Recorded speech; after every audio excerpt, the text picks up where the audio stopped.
Yo no sé cuántas veces tú te has sentido de esta forma. Creo yo que la mayoría. Hay momentos en nuestra vida que parece que todo se va juntando y que se va desmoronando las cosas alrededor de nosotros. Pareciera que donde miramos, ¿verdad?, no hay prosperidad, no hay bendición.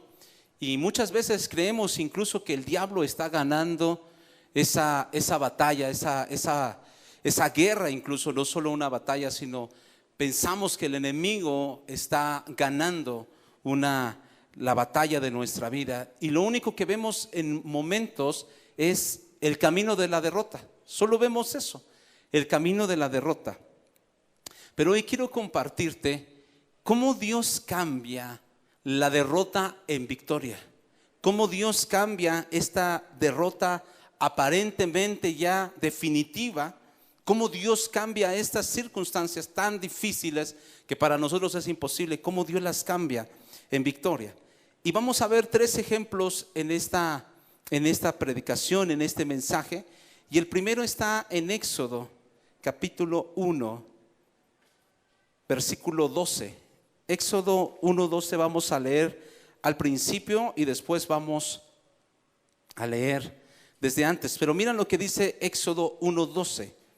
Pero cuanto más los oprimían, tanto más se multiplicaban y crecía de manera que los egipcios temían a los hijos de Israel. Di conmigo, entre más los oprimían, más se multiplicaban.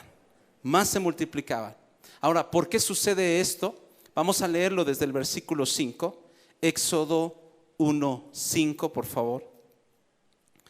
Dice: todas las personas que le nacieron a Jacob fueron 70, y José estaba en Egipto, y murió José y todos sus hermanos y toda aquella generación. Y los hijos de Israel fructificaron, ¿y qué dice ahí? Se multiplicaron y fueron aumentados y fortalecidos en extremo. O sea, la bendición de Dios estaba en extremo con ellos. Y se llenó de ellos la tierra. El versículo 8. Entre tanto se levantó sobre Egipto un nuevo rey, que no conocía a José, y dijo a su pueblo: he aquí, el pueblo de los hijos de Israel es mayor y más fuerte que nosotros. Ahora pues, seamos sabios para con él, para que no se multiplique y acontezca que viniendo guerra, él también se una a nuestros enemigos y pelee en contra de nosotros y se vaya de la tierra. Versículo 11. Entonces pusieron sobre ellos comisionarios de tributos que los molestasen con sus cargas, y edificaron para Faraón las ciudades de almacenaje, Pitón y Rameses. Pero cuanto más los oprimían, el versículo 12 es la clave, léelo conmigo. Pero cuanto más los oprimían, tanto más se multiplicaban y crecían, de manera que los egipcios temían a los hijos de Israel. La historia, algunos de ustedes ya la saben, es que a José lo venden como esclavo y va a parar a la nación de Egipto. Y ahí José pasa tantas cosas, está como esclavo muchos años, después lo difaman y está preso ya en una cárcel, literalmente en una cárcel. Duró varios años, no registra la Biblia exactamente cuántos años, pero la gracia de Dios estaba sobre él. Y José a los 15, 16 años había tenido visiones, revelaciones, sueños. Por eso se conoce como José el soñador, de que Dios iba a hacer algo grande con él. Pero pasó todas esas penurias, esas tribulaciones, esas aflicciones, esas opresiones, hasta que Dios lo pone en el trono a través de que le revela al faraón los sueños que nadie le podía revelar. Es revelado en ese momento los sueños a Faraón, y Faraón lo pone como gobernador de la tierra de Egipto. Así que José estuvo muchos años siendo el gobernador y trajo a su familia. Y entraron 70 personas del pueblo de Israel, pero pasaron los años y se fueron multiplicando y multiplicando, hasta que Faraón dijo: este pueblo ya es más grande que nosotros. Fíjate bien, entraron 70 personas a una nación ya establecida, pero dijo el faraón: ellos se han multiplicado más que nosotros en extremo, ya llenaron toda la tierra. ¿Y qué vamos a hacer si viene la guerra y ellos se unen con nuestros enemigos? Nos van a destruir. Vamos a oprimirlos, vamos a oprimirlos. Así que ellos pasaron de ser unos invitados especiales, unos invitados de honor a esa tierra, a ser oprimidos y también a ser asesinados. Porque incluso el faraón mandó la orden, más adelante se ve en los versículos siguientes, que faraón manda a que maten a todos los niños. A las niñas las dejaban, pero a los niños los tenían que matar. De ahí la historia de Moisés, que lo meten, ¿verdad?, en una cuna y lo meten y lo ponen en el río, y de ahí, pues bueno, ya saben, lo toma la hija de faraón y demás. ¿Por qué sucedió esto? ¿Por qué no querían a Moisés? No, es porque le salvaron la vida, porque querían matar a todos los niños. Incluso en el versículo 20 dice algo muy interesante, si lo puedes leer conmigo. Éxodo 1:20 dice: y Dios hizo bien a las parteras, y el pueblo se multiplicó y se fortaleció en gran manera. Faraón le dijo a las parteras: maten a todos los niños, pero las parteras tenían temor de Dios. Así que no los mataron a los niños. ¿Y sabes qué pasó con las parteras? Dios bendijo a las parteras y a su casa. Lo dice ahí en la Biblia, lo puedes leer en tu casa con calma. Cuando tenemos temor de Dios, Dios nos va a bendecir. Cuando alguien respeta los mandamientos de Dios, las instrucciones de Dios, Dios va a bendecir a esa persona y va a bendecir su casa. Ahora, hay algo aquí muy interesante. ¿Por qué es atacado el pueblo de Israel? Ya te conté la historia a grandes rasgos. ¿Por qué es atacado el pueblo de Israel? El versículo 9, si prestaste atención, nos da la respuesta. Dice en el versículo 9: he aquí, esto dijo el faraón, he aquí el pueblo de los hijos de Israel es mayor y más fuerte que nosotros. ¿Por qué estamos hablando de que Dios cambia la derrota en victoria? ¿Por qué estamos hablando de los conceptos de victoria y de derrota y de victoria? ¿Por qué estamos hablando acerca de esto, amada iglesia? ¿Por qué tenemos que hablar acerca de victoria? ¿Por qué incluso los cantos que hace unos momentos entonamos aquí hablan de victoria? Hablan de León, de la tribu de Judá que ha vencido. ¿Por qué habla tanto la Biblia de victoria, pero también de derrota? ¿Por qué? Sencillamente porque hay una guerra, hay una lucha.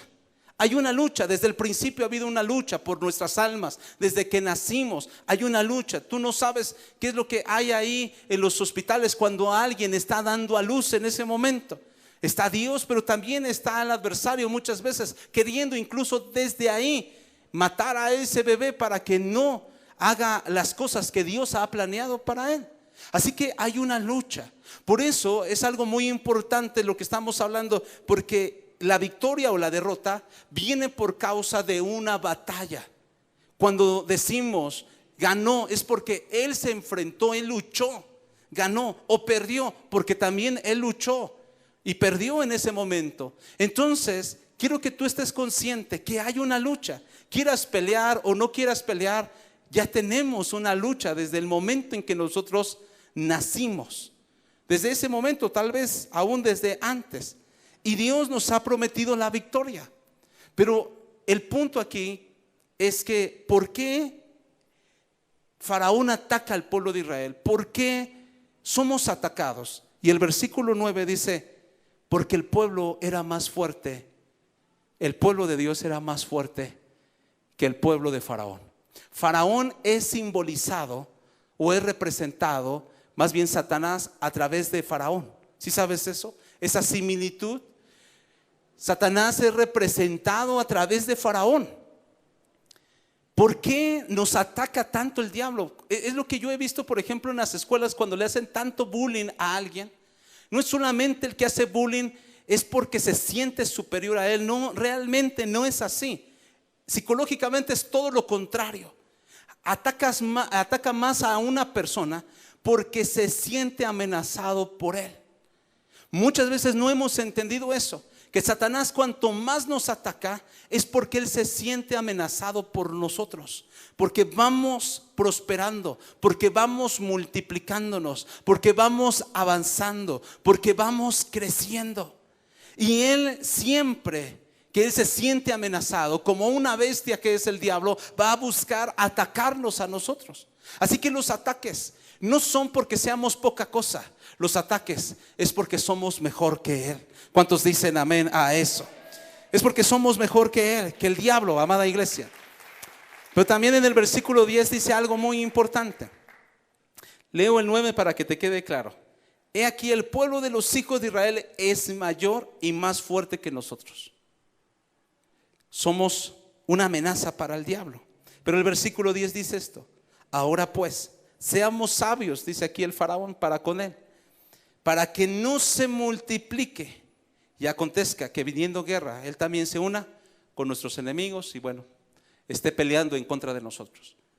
¿Por qué también nos ataca el diablo? Esta es la segunda razón, y es para parar el crecimiento, para parar nuestro crecimiento. El primer ataque que nosotros recibimos, y el más constante y el más importante, no es de las personas, es en nuestra mente. Es en nuestra mente, y muchos de nosotros desde ahí, ya antes de subirnos al ring, empezamos a dudar si vamos a ganar la batalla. Él nos ataca mucho con nuestra identidad. Por eso ese tema de identidad tiene que estar muy presente toda la vida en nosotros, porque somos atacados constantemente para que no crezcamos nosotros, y somos atacados en nuestra mente. Amada iglesia, muchas veces nuestra vida, nuestro matrimonio, nuestra familia y aún nuestra economía y las congregaciones dejan de crecer. Hay un estancamiento muchas veces, y es porque está viniendo un ataque feroz de parte del enemigo. Pero también hoy en esta predicación vamos a aprender cómo seguir avanzando para que esa aparente derrota, por ejemplo, el pueblo de Israel tenía una aparente derrota. Te vuelvo a decir esto, de pasar de ser visitantes de honor, visitantes honorables por medio de José, que le salvó la vida a todos los egipcios, a ser ahora esclavos y ser asesinados ahí. Ellos, en el momento de que ellos estaban en su comodidad, estaban en una de las mejores partes de la nación de Egipto, y se convirtieron ahora en esclavos, les cambió la vida por completo. Y luego empezaron a matar a sus hijos. Para ellos fue una derrota en ese momento. Pero dice la Biblia que entre más el faraón los estaba afligiendo, oprimiendo, más estaban multiplicando. Y es ahí donde tenemos que entender cómo es esto. Cómo es que entre más nos puede oprimir el diablo, más Dios nos puede multiplicar. ¿Cómo sucede esto? Una de las cosas, entendiendo esto, los ataques, por muy difíciles que sean, que a nadie nos gusta, ¿verdad? Y nos ponemos a gritar: atácame, diablo. Pues casi nadie hace eso, no hacemos eso en nuestro juicio, ¿verdad? Porque a nadie nos gusta que nos ataquen, que haya dificultades, que haya enfermedades, que haya carencias, que haya problemas. A nadie nos gusta. Pero estos ataques no son porque seamos poca cosa, somos porque somos mejor que el diablo, y es para parar nuestro crecimiento, amada iglesia. Así es que tenemos nosotros que entender que Dios está al frente de nuestras vidas, está al frente de la situación. Todo tiene una solución en Dios. Todo tiene una solución en Dios. Me gusta tanto cómo actúa Dios. ¿Sabes por qué? En una parte, porque no sé cómo le hace, pero Él lo hace. Y muchas veces nosotros no entendemos y pensamos que va a venir la respuesta de este lado. Por ejemplo, en algunos momentos de crisis económica, tú piensas que te va a ayudar el familiar que más tiene dinero, pero a veces te ayuda el que menos tiene. Y no sabes de dónde viene, cómo viene, cuándo viene, pero de que Dios lo hace, lo hace. Y hay algo muy importante: en medio de la opresión, en medio del ataque, no estamos solos. Dios está con nosotros. Él siempre va a estar con nosotros. ¿Cuántos creen eso sinceramente en su corazón? ¿Cuántos han experimentado que Dios está con nosotros, que Dios está con ustedes en medio de esa dificultad? Así que vamos a ver en este punto, en el caso de David, algo sumamente interesante e importante. Y aquí vamos a entrar. ¿Cómo pasamos de la derrota, a la victoria? Quiero que me acompañes. Vamos a ver el Salmo 27. El Salmo 27. Pero antes de leerlo, quiero darte una pequeña referencia por aquellos que tal vez no sepan. eh, la historia de David. La historia de David es de verdad que una de las historias, de los ejemplos más buenos que tenemos tocante a esto, de pasar de la derrota a la victoria. El caso de David es uno de las vidas más dramáticas en la Biblia. Y te lo quiero resumir de esta forma. De ser un joven, un niño prácticamente, un joven, un adolescente menospreciado por su padre y por sus hermanos, a pelear con un gigante, Goliat, y vencerlo. De convertirse en el guerrero más importante y más famoso y más glorioso en su momento, ¿verdad? A que lo persiguiera su propio rey y lo desterrara de la nación, de su propia tierra, de su propia nación. De ser desterrado, de perderlo todo, familia, casa, tierras, prestigio, todo, a ser el gran rey que fue. De ser el gran rey que fue, a que lo traicionaran sus hijos. Pero de ser traicionado por sus hijos, a ser el hombre conforme al corazón de Dios. Dramática su vida. De esto a esto, derrotas a victorias. Y David no solamente ganó muchas batallas en contra de enemigos o de ejércitos, sino ganó batallas internas. Tuvo recaídas, tuvo caídas fuertísimas, ¿verdad? Adulteró, asesinó injustamente, pero se recuperó. Tuvo arrepentimiento, tuvo madurez. Así que David ganó muchas batallas, no solo, repito, externas, sino internas. ¿Cómo le hizo David? Uno de los versículos claves para esto está en Salmos, que te dije, 27:13. Salmos 27:13. Dice aquí algo muy importante. Hubiera yo desmayado si no creyese que veré la bondad de Dios en la tierra de los vivientes. Fíjate bien lo que está diciendo. Pero quiero leer unos versículos solamente de este salmo, porque este salmo es uno de mis salmos preferidos. Hermoso este salmo. Hace un año lo estuve leyendo varias veces, lo he leído varias veces. Y dice así desde el Salmo 1, para que tú comprendas esto que te estoy hablando, cómo pasó David de la derrota a la victoria tantas veces en su vida. El Señor es mi luz y mi salvación. ¿De quién temeré? El Señor es la fortaleza de mi vida. ¿De quién he de atemorizarme? Cuando se juntaron contra mí los malignos, mis angustiadores y mis enemigos para comer mis carnes, ellos tropezaron y cayeron. Aunque un ejército acampe contra mí, no temerá mi corazón. Aunque contra mí se levante guerra, yo estaré. ¿Qué dice ahí, iglesia? Yo estaré confiado. Una cosa he demandado al Señor, esta buscaré: que esté yo en la casa del Señor todos los días de mi vida, para contemplar la hermosura del Señor y para inquirir en su templo. Porque Él me esconderá en su tabernáculo en el día del mal, me ocultará en lo reservado de su morada, sobre una roca me pondrá en alto. Luego levantaré mi cabeza sobre mis enemigos que me rodean. Y yo sacrificaré en su tabernáculo sacrificios de júbilo, cantaré y entonaré alabanzas al Señor. Oye, oh Señor, mi voz con que a ti clamo, ten misericordia de mí y respóndeme.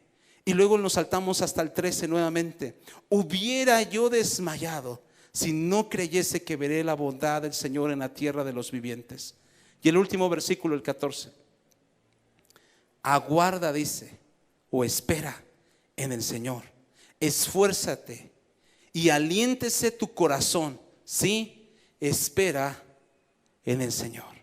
Qué hermosas palabras, hermano. Como David, vuelvo a repetir, en tantas partes de su vida, en tantos momentos de su vida, vivir tantas derrotas, traiciones, menosprecios, ¿verdad? Difamaciones, destierros de su propia nación. ¿Cómo David pudo pasar de tantas veces estar en un estado aparentemente de derrota a victoria? Y el primero que encontramos es en el versículo 13 y dice: hubiera yo desmayado, pero aquí tienes la clave, tenemos la clave, si no creyese que veré la bondad del Señor. ¿Cómo pasas de derrota a la victoria? Cuando tú tienes fe. Cuando tú tienes fe, Cuando tú tienes fe, amado joven, cuando tú tienes fe, querida mujer, cuando tú, varón, tienes fe en el Señor. Y algo que vemos indudablemente en David, incluso en los primeros versículos de este salmo que dice: el Señor es mi luz y mi salvación, es que David sabía quién era Dios. David conocía a Dios. Y cuando tú sabes quién es Él, sabes lo que Él puede hacer también, y sabes lo que Él tiene. Por eso mucha gente no cree en las sanidades, porque no le conoce a ese Dios de sanidad. No cree en la prosperidad económica, porque no le conoce en esa prosperidad. Siempre anda pidiendo prestado, siempre se anda endeudando. ¿Por qué? Porque no le ha conocido a ese Dios de prosperidad. Y muchas veces nos sentimos solos aún como hijos de Dios, porque no hemos entrado a su presencia, que Él ha prometido que Él estaría con nosotros todos los días de nuestra vida. Entonces muchas veces no sabemos de lo que Dios es capaz, porque no le conocemos. Cuando tú conoces a Dios, confiarás plenamente en Él, porque Dios no decepciona a ninguna persona, amada iglesia. Dios es todopoderoso, pero no solo todopoderoso, sino que Él nos ama profundamente. Y no solo nos ama profundamente, sino que Él es bueno, Él es misericordioso para siempre. Para siempre son sus misericordias. Así que David confiaba en Dios porque lo conocía. Lo conocía. Por eso cuando tú no conoces bien a una persona, vas a hacerle preguntas incluso extrañas. Si tú no conoces bien a tu esposo, puedes preguntarle: ¿me engañas? ¿Me engañas? ¿Estás saliendo con otra mujer? Pero cuando tú conoces bien a esa persona, no le tienes que preguntar, porque sabes si te está engañando o no, porque tú ya lo conoces. ¿Me explico? Tú ya lo conoces. Por eso algunas personas, cuando me hacen ciertas preguntas, le digo: yo sé que tú no me conoces, pero dame la oportunidad de que tú y yo nos empecemos a conocer. Porque piensas, por ejemplo, que los diezmos son para mis bolsillos. No me conoces. No conoces nuestra trayectoria, no conoces todo lo que hemos hecho, no conoces dónde vivimos, no conoces lo que hemos hecho con el dinero. Como no me conoces, entonces nosotros juzgamos a la ligera. Muchos de nosotros realmente no conocemos a nuestro presidente, por poner este ejemplo, y lo juzgamos severamente, pero no conocemos qué hay detrás de todo eso. Sin menospreciar a ninguno de los que estamos aquí, no hemos estado en esos altos puestos. Ninguno de aquí ha sido presidente o presidenta. Ninguno de los que estamos aquí al menos hemos sido gobernadores de algún estado. Así que no sabemos cómo se manejan ciertas cosas, pero también no lo conocemos. Solo lo vemos en las noticias, y vemos que de repente nuestro presidente, para decir algunas palabras, se tarda como 1 hora, porque habla muy despacio. Imagínense de pastor, de predicador. Pero no lo conocemos. Solo conocemos que habla despacio. Por eso mucha gente critica a Dios, porque no le conoce. Y yo me pongo a pensar, y a veces ha producido esa molestia en mi corazón, pero entiendo esa parte. ¿Cómo es posible que te expreses de Él si nunca has leído la Biblia? ¿Cómo es posible que te expreses así del Espíritu Santo si tú no lo conoces? No te has dado la oportunidad. Si tú estuvieras leyendo, estudiando la palabra en la presencia de Dios, entonces ahí se quitaría la ceguera y podríamos ver lo que realmente es nuestro Dios. Y entonces no tendríamos temor a las malas noticias, no tendríamos temor a las enfermedades, ni mucho menos le tendríamos miedo a la muerte, porque sabemos que Dios es vida y Él es la resurrección y la vida. Por eso David escribió ese salmo tan hermoso que mucha gente lo ha recitado, cristianos y no cristianos. Yo creo que hasta ateos lo han dicho: el Señor es mi pastor y nada me faltará, y aunque ande en valle de sombra y de muerte, no temeré mal alguno, porque tú estás conmigo. Él le conocía que aún en medio de la adversidad, aún en medio de la oscuridad, Dios estaba ahí presente, porque Dios no le tiene miedo a la oscuridad. Él resplandece con su luz. Amada iglesia, si le vas a dar ese aplauso, dáselo fuerte al Señor. Si no, no se lo des. Así que, ¿cómo pasas tú de la derrota a la victoria? Cuando tú conoces a Dios y tienes fe en Él. Y si lo conoces, vas a confiar en Él. Si nada más piensas que lo conoces por lo que te dicen, entonces a la hora de la hora, esa fe que crees que es verdadera se va a desmoronar, hermano. Se va a venir abajo. Por eso mucha gente deja de venir a la iglesia. Es que me dijeron que aquí ayudaban, me dijeron que aquí Dios sanaba. Sí, pero tú no lo has conocido. Y si tú no lo conoces, tu fe no es verdadera. El versículo 14 dice también algo muy importante: aguarda al Señor. En otras palabras, espera. Este es otra de los principios para pasar de la derrota a la victoria, y es ser pacientes. Ser pacientes. He leído varios libros y no sé, yo creo que Dios me da esa indirecta, que hablan de la paciencia. Y lo que sí he podido ver en mi vida y he analizado es que, como lo he leído en estos libros, muchas veces estamos a punto de lograrlo, amada iglesia. Estamos a punto de llegar a ese lugar. Estamos a punto de tener lo que hemos anhelado, o hemos luchado, o hemos trabajado. Pero ese estar a punto, la impaciencia nos hace que nunca llegue, que nunca lo tomemos, que nunca lo logremos. Sin en cambio, también he visto matrimonios que han estado siendo pacientes entre ellos mismos y no se han divorciado, y han trabajado y se han esforzado, y Dios les ha dado estabilidad, les ha dado paz, les ha dado felicidad y gozo para estar felices entre ellos. Pero muchos se desesperaron y se divorciaron rápidamente. Sé que no depende solo de una persona, sino de los dos en el caso de un matrimonio. Pero así también he visto personas que han estado a punto tal vez de lograrlo, ese negocio, para que surgiera, ¿verdad? Una gran prosperidad, para que se establezca ese negocio, y dejaron de insistir, dejaron de perseverar y dijeron: el negocio no es para mí. Y ahora no tienen dinero. Pero ¿cuántos de los que ahora vemos las grandes empresas, aún empresas multinacionales y multimillonarias?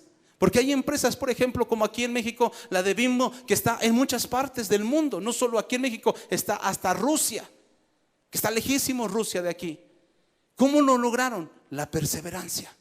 Henry Ford, que se convirtió en 1900 y pico en el hombre más rico del mundo, fue su sexto intento y lo había gastado todo. Y todos sus amigos le decían que él estaba loco y que no se podía hacer lo que él quería hacer. Pero él se convirtió en el hombre más rico del mundo porque perseveró y porque fue paciente. David también escribe en otro salmo: pacientemente esperé en el Señor, y Él oyó mi voz desde su templo. Dios prueba nuestra paciencia, porque ahí también se prueba la fidelidad. Ahí también se prueba el aguante, el temple. Pero también dice algo muy importante, y este es otra de los principios: aliéntese tu corazón. ¿Cómo pasas de la derrota a la victoria? Cuando tú mismo te vas alentando. El Espíritu Santo nos alienta. Hay personas que nos alientan, pero si tú no te alientas, tú vas a permanecer permanentemente, escúchalo bien, en la derrota. Vamos a permanecer en esa derrota, porque la derrota, antes de que sea externa, antes de que sea física, antes de que sea económica, familiar o ministerial, la derrota primero es interna, como la victoria también. Para que esa persona tú la ves y dices: wow, todo lo que ha logrado, mira su ministerio, mira su familia, mira sus hijos, mira su economía, cómo está bien esa persona. Es porque esa victoria que hoy tú ves, que hoy cualquiera puede palpar prácticamente y que es muy visible, comenzó aquí adentro. Comenzó aquí adentro. Así que también la derrota comienza adentro. Yo he platicado con varias personas y les digo: ¿por qué te sientes solo? ¿Por qué te sientes triste? Si estamos contigo y mucha gente está contigo, ¿no estás viendo bien? Vamos a pedirle al Espíritu Santo que te dé nuevos ojos, o te traiga de perdida unos lentecitos, porque no estás viendo bien. Y la derrota comienza aquí, amada iglesia. Por eso la gente te puede alentar. Te podemos ministrar miles de veces. Puedes estar en los cultos más gloriosos. Puedes cambiar de iglesia como tú quieras cambiar de iglesia. Y te vas a otra iglesia y allá está el apóstol, y allá está el otro apóstol, y allá está un pastor más ungido que el de ahí. Y entonces te llenas y te vas a cursos, te vas a congresos, te vas a retiros espirituales, te vas a campamentos espirituales también. Y todo. Y llegas lleno. Y te están alentando y están predicando y te están ministrando. Pero si tú no te alientas tu corazón, si tú te dejas derrotar por los ataques de la mente, entonces tú no pasarás de la derrota, sino que estarás ahí. Y dice la otra parte: aliéntese su corazón, sí, espera en el Señor. Pero otra parte muy importante que se me estaba pasando, dice el 14: esfuérzate, esfuérzate. David, amado pueblo, está activo en lo que viene su victoria. Él no está pasivo. Si leemos este salmo nuevamente, dice: una cosa he demandado al Señor, en el versículo 4, y esta buscaré, que esté yo en la casa del Señor todos los días de mi vida. David, su deleite de él era estar en la casa de Dios. Por eso tenía el corazón conforme o era el hombre, conforme al corazón de Dios.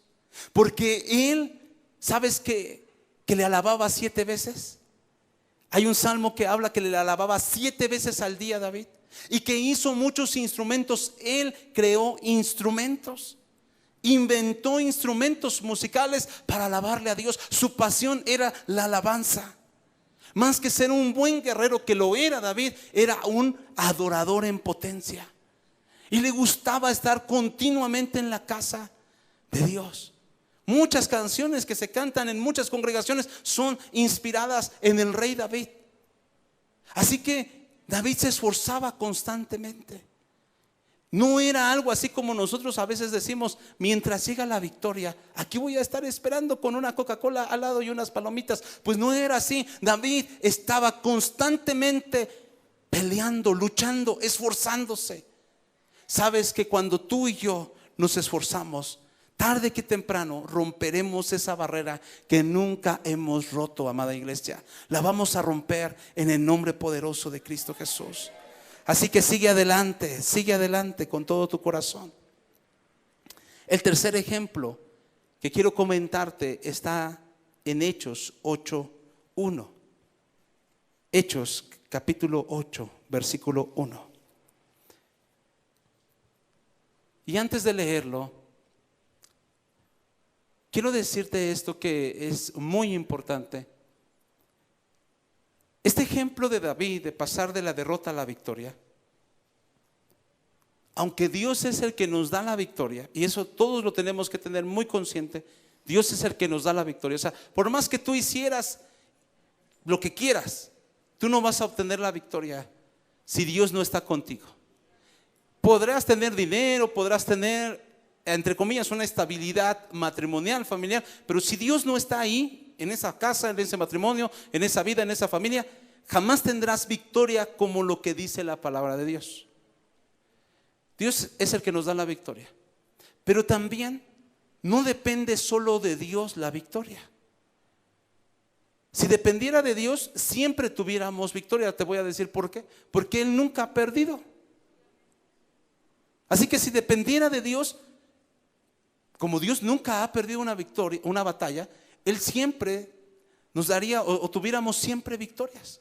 Pero tú sabes, si seamos honestos y seamos sinceros, porque cuando yo estaba preparando este tema, le compartía a mi esposa que muchas veces decimos muchas cosas que en algún sentido tienen razón, pero que no al 100%. Por ejemplo, decimos: Dios va a cambiar a tu familia.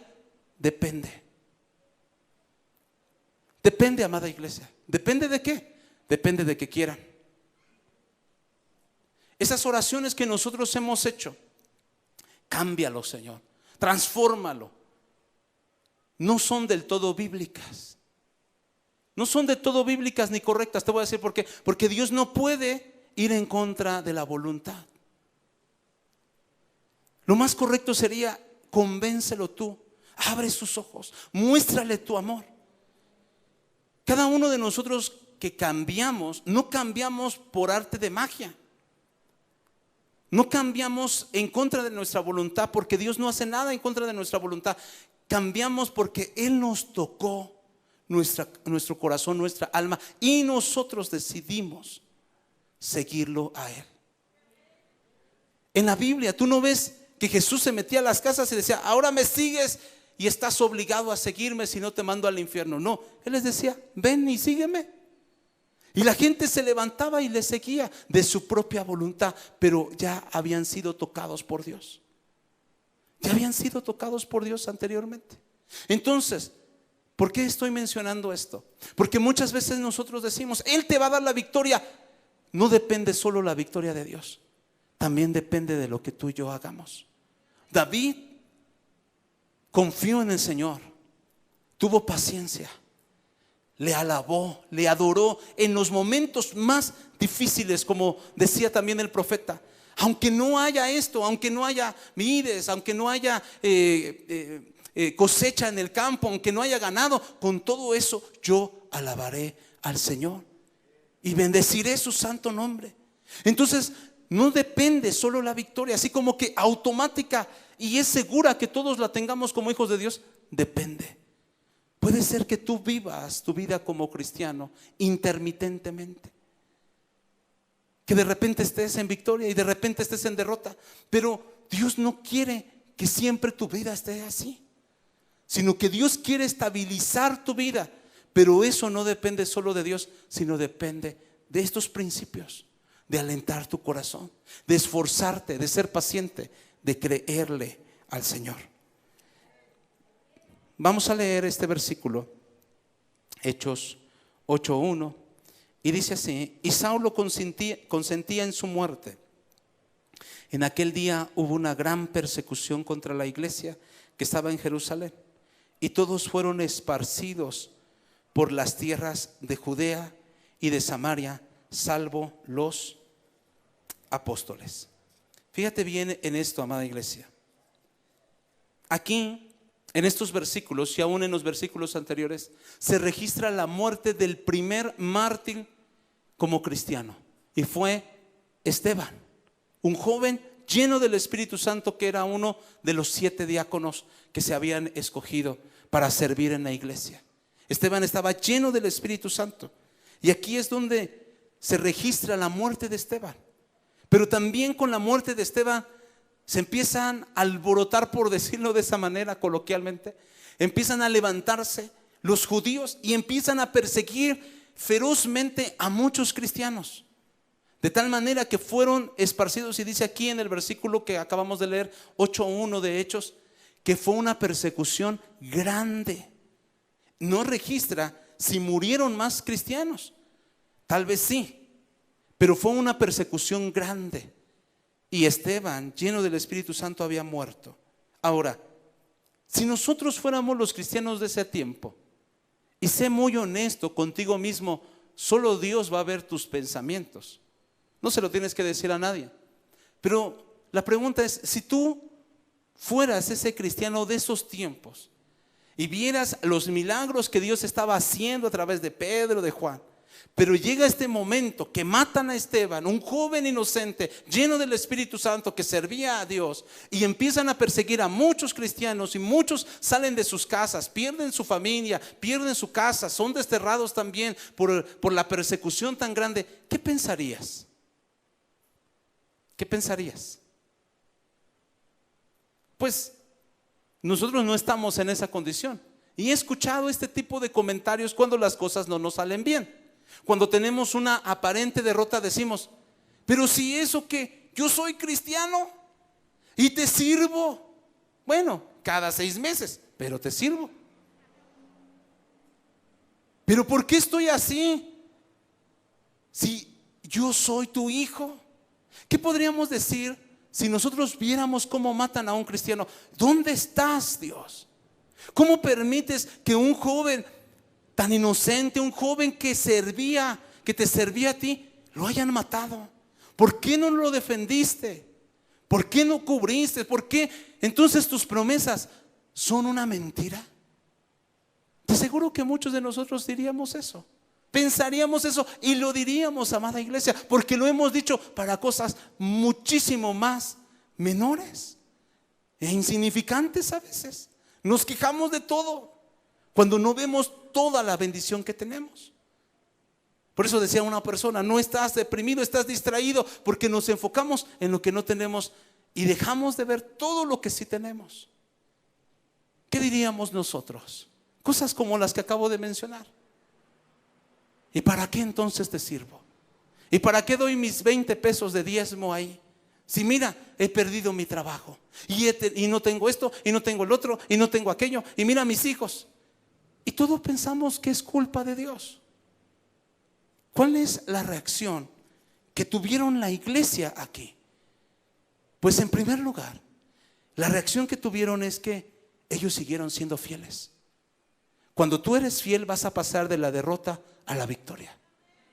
Aparentemente había sido derrotada la iglesia. Aparentemente habían sufrido una gran derrota. Y sabes, muchas veces sentimos el golpe de Satanás fuerte, como un derechazo, y que pensamos en ese momento, cuando caemos en la lona, que no tenemos fuerzas para volvernos a levantar. Pero no estamos solos en esta batalla, es lo que te estoy diciendo. Y lo que el Espíritu Santo te quiere decir: ahí tirados en la lona, muchas veces el Espíritu Santo nos infunde aliento para volvernos a levantar. Entonces tenemos nosotros que entender esto. En esas aparentes derrotas, en esos golpes que nos da no la vida, sino muchas veces el diablo, Dios no nos va a desamparar. Pero la reacción que tengamos es sumamente importante. Dios no ve tanto la acción, o sea, sí ve nuestras acciones, pero también se fija mucho en nuestras reacciones. Ya pasó esa situación, amada iglesia. Por eso yo le digo a la gente: el problema no es que peques, es que sigas pecando. Dios no solamente se fija en que pecaste, sino qué hiciste cuando pecaste, cuál fue tu reacción. Dios no solamente se fija en que te criticaron, cuál fue tu reacción ante la crítica. Dios no solamente se va a fijar cuando tienes enfermedad, sino cuál es tu reacción ante esa enfermedad. Dios no solamente se va a fijar cuando tienes pobreza o escasez, sino cuál es tu reacción ante esa circunstancia. ¿Cuántos estamos entendiendo esto? Entonces el pueblo de Dios, la iglesia primitiva, siguió confiando en el Señor, siguió adelante. Ahora, ¿cuáles fueron los resultados de esta persecución? Esteban fue muerto, pero ¿cuál fue el resultado? Dice ahí, lo acabamos de leer en el versículo 1, que ahí estaba Saulo. ¿Sabes quién es Saulo? El que se convirtió en el gran apóstol Pablo. El apóstol Pablo. Y recuerdo de un testimonio hace algunos años, antes del avivamiento que tuvo Colombia, en los años 80, cuando mataron a varias personas, a varios cristianos, porque se estaban levantando para orar en las calles y en las madrugadas, y llenaron los estadios. Pero antes de ese gran avivamiento en Colombia, mataron a varios pastores y le dieron un balazo a un pastor. Iba rumbo a su casa y por atrás le dispararon y murió. Pero ahí en ese testimonio dice que esa sangre sirvió, por decirlo así, para que fuera como algo que se sembrara, para que vinieran muchas almas después. Aún a veces las derrotas más difíciles, ¿sabes cuáles son? Cuando tú pierdes a un ser querido, cuando se va un gran hombre de Dios, cuando decimos: ¿por qué se murió él? Si servía tanto a Dios, si nos hace falta. Ahora, por esta situación del COVID, que varios pastores y apóstoles internacionales murieron, amada iglesia.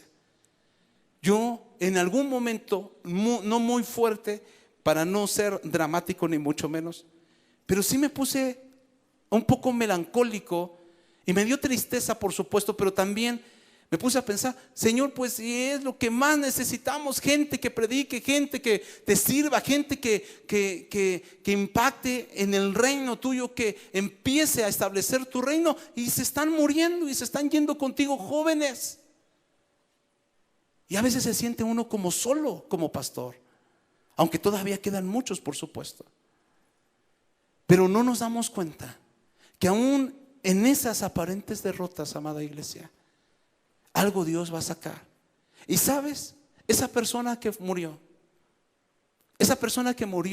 o que fue asesinada, como Esteban, como este pastor que te estoy contando de Colombia hace años, como muchas personas o varios pastores que fueron, que partieron con el Señor por el COVID, esas aparentes derrotas, si nosotros miramos un poco más allá de esta vida, te darás cuenta que ellos ya disfrutan de la gloria de nuestro Padre, que realmente no hay derrota en Dios, porque la derrota es cuando se lleva Satanás el alma al infierno.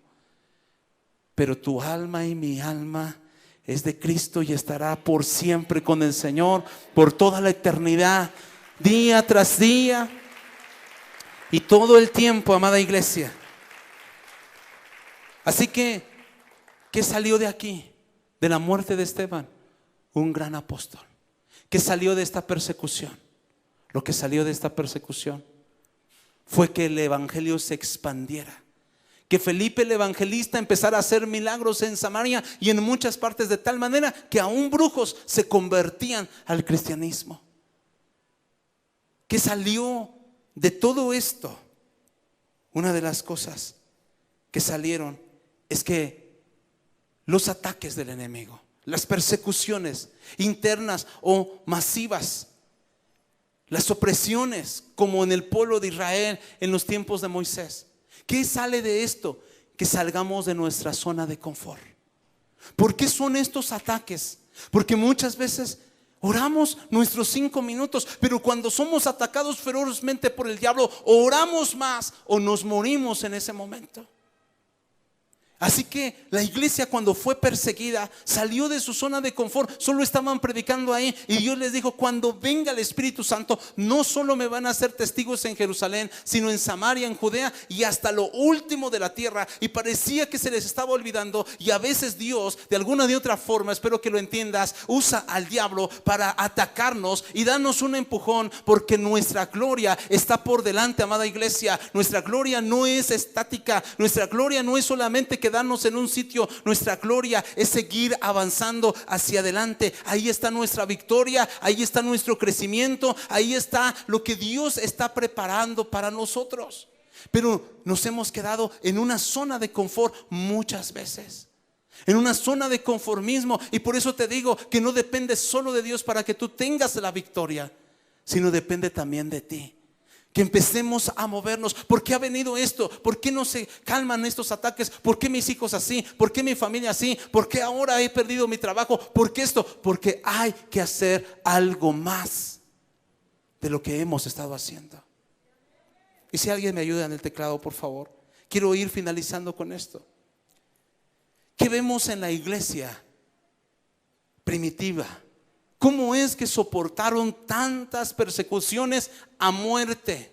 ¿Cómo es que enterraban a su padre por la persecución porque era cristiano, y después de una semana ellos estaban nuevamente predicando, muchos de ellos? ¿Cómo es que hacían eso, amada iglesia, y no entraban en un estado de depresión como nosotros, que parece que somos cristianos de chocolate? O ahora en estos tiempos de lluvia ni venimos a la iglesia porque pareciera que la lluvia es ácida y nos vamos a derretir. Ni siquiera tenemos el carácter para decir: el clima no me va a decir si me tengo que congregar o no, yo voy a buscar a Dios. Y ahora somos una iglesia de chiste, somos una iglesia de nombre, pero no de convicción. ¿Y sabes qué hicieron ellos? Ellos habían hecho algo muy importante para pasar de la derrota a la victoria, y es: su vida la habían entregado a Dios completamente. Por eso Pablo dijo: ya no vivo yo, ya no vivo yo, Hoy en día les invitamos a que sirvan, y los que están sirviendo, ¿verdad?, un poco más y no quieren. Y a los que no sirven les invitamos a servir y no quieren, amada iglesia, porque todavía tu vida es tuya, no es de Cristo. Y con 2 o 3 personas he tenido confrontamientos aquí en la iglesia y me han dicho: es que yo amo a Dios. Y le digo: si amaras a Dios no harías eso. Tú no amas a Dios, crees que lo amas, pero no lo amas. Y ya después ya no los veo aquí en la iglesia. Y es igual, muchos de nosotros pensamos que hemos entregado nuestra vida a Dios. Hemos entregado una parte, le damos una parte, pero no hemos entregado completamente nuestra vida. Cuando alguien entrega completamente su vida, ya no hace su voluntad, ya no piensa en sus comodidades, amada iglesia. Ya no piensa solamente en Él, sino pensamos en los demás. Y nos ponemos a la disposición de Dios. Y entonces ese versículo que Dios nos ha estado hablando en esta casa, ¿quién irá y quién anunciará y quién irá por nosotros?, se hace una realidad cuando le decimos: heme aquí, envíame a mí. Cuando tú entregas tu vida, cuando yo entrego mi vida, ya no hay peros, ya no hay justificaciones, que estoy esto, que tengo esto, que no tengo el otro. No, tú sabes que tu vida es de Dios. Y otra de las cosas muy importantes que la iglesia primitiva hacía es que ellos confiaban en la voluntad del Señor. Y Pablo dijo estas palabras: si vivimos, para el Señor vivimos, y si morimos, para el Señor morimos. Sea que muéramos o que vivamos, del Señor somos. Del Señor somos. ¿Eres del Señor? ¿Eres tú del Señor? ¿Estás dispuesto verdaderamente a entregar toda tu vida? La pregunta que muchas veces en varias predicaciones hacemos: si vinieran el gobierno y nos dijera: el que niegue a Cristo se puede salir, pero el que siga diciendo que es cristiano, aquí mismo lo vamos a matar, ¿cuántos quedaríamos de los que están aquí? Tú puedes decir: yo, como Pedro dijo, yo daré mi vida por ti. Y Jesús le dice: cálmate, Pedro, si tú eres el que me vas a negar 3 veces. ¿Sabes cómo puedes obtener esa respuesta, hermano? Que muchas veces me han dado ganas de traer algunos soldados ficticios, pero sé que algunos no están bien del corazón, y ahí yo creo que se van a morir y me van a echar la culpa a mí. ¿En serio? Pero ¿sabes cómo puedes responder eso si tú fueras capaz de dar tu vida por Dios? Si en lo poco le eres fiel, si en lo poquito que Él te ha mandado, si no estás arriesgando tu vida por el evangelio, pero te dice: predícale a esa persona, haz esto, haz aquello, y no lo hemos hecho, mucho menos seremos capaces de dar nuestra vida por Dios a la hora de la hora. Los grandes cristianos de la iglesia primitiva confiaban en Dios tanto que Pablo dice estas palabras en 2 de Corintios 4, 8 y 9: que estamos atribulados en todo, mas no angustiados, en apuros, mas no desesperados, perseguidos, mas no desamparados, derribados, pero jamás, jamás, jamás destruidos. Jamás destruidos, amada iglesia. Puede golpearnos una y otra vez el diablo, 7 veces caerá el justo, pero de todas ellas, si tú y yo confiamos en Dios y le somos fieles a Él, de todas ellas Dios nos librará y nos volverá a levantar una vez más.